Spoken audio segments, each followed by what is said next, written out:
Bonjour, j'espère que vous allez bien. Aujourd'hui, je vais vous lire la suite de la biographie de Flaubert, dans la séquence du réalisme et du naturalisme. Petit C, l'étudiant parisien. Après son baccalauréat, Flaubert poursuit à Paris des études de droit qui le passionnent moins que la littérature, 1842-1844. Accueilli chez le sculpteur Pradier, où il rencontre les célébrités du romantisme, il se lie avec Hugo, sa grande admiration. Il vient d'entreprendre sa première éducation sentimentale qui, brusquement, un jour d'octobre 1843, il est terrassé par une maladie nerveuse. Euh, Petit 2, le solitaire de Croisset. Toujours à la merci d'une crise, Flaubert se retient dans sa propriété de Croisset, sur la rive droite de la Seine, non loin de Rouen. Rendu encore plus pessimiste par la perte de son père et de sa sœur, 1846, il se consacre à sa mère et à une nièce orpheline, renonce à la vie mondaine et se donne au culte fanatique de l'art, seule consolation à la triste plaisanterie de l'existence.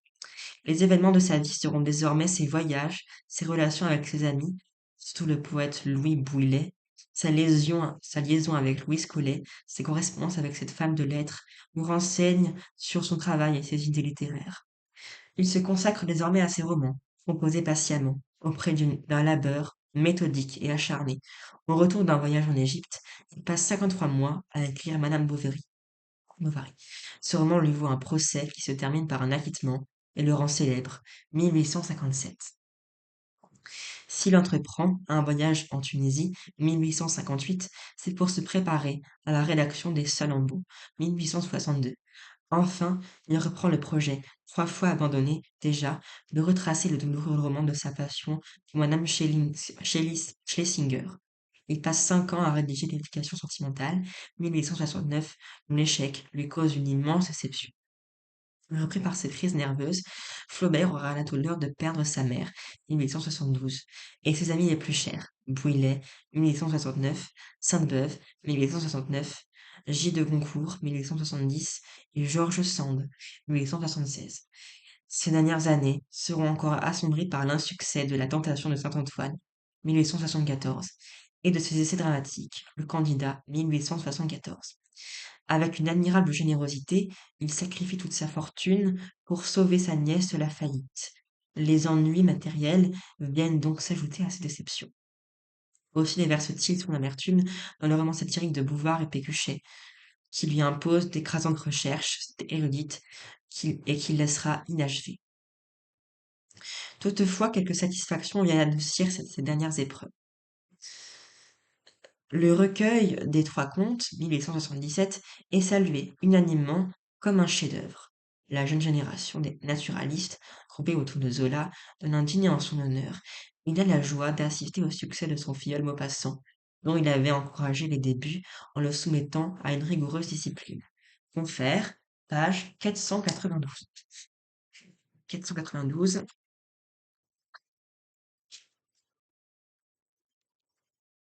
c'est la biographie de Maupassant, première partie.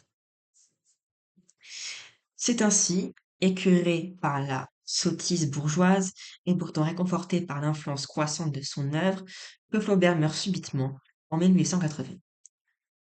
Petit 3, Flaubert et le réalisme. Il y a, en moi, littéralement parlant, deux bons hommes distincts. Un qui est épris de gueulade, de lyrisme, de grands vols d'aigle, de toutes les sonorités de la phrase et des sommets de l'idée. Un autre qui creuse et qui fouille le vrai tant qu'il peut, qui aime à accuser le petit, fait aussi puissamment que le grand, qui voudrait vous faire sentir presque matériellement les choses qu'il reproduit. 1852. Petit A, la tentation romantique. Le premier de ces bons hommes, c'est l'admirateur de Hugo, l'héritier de René, grandi en plein romantisme et ravagé par la passion de l'adolescence, s'abandonnant au délire de l'imagination avec un infini besoin de sensations intenses. Confère, page 455, la dernière vidéo, Réalisme-naturalisme, Gustave Flaubert. À partir de 1849, la discipline réaliste va brider, mais non briser, cette nature fougueuse. Sa correspondance en fait foi. Flaubert restera un cœur sensible et vibrant, plein de tendresse et d'enthousiasme. Si son réalisme lui impose de peindre des bourgeois, comme Madame Bovary, l'éducation sentimentale, Bouvard et Pécuchet, il s'offre la revanche de libérer son imagination en écrivant Salammbô, la tentation de Saint-Antoine, la légende de Saint-Julien, Hérodias.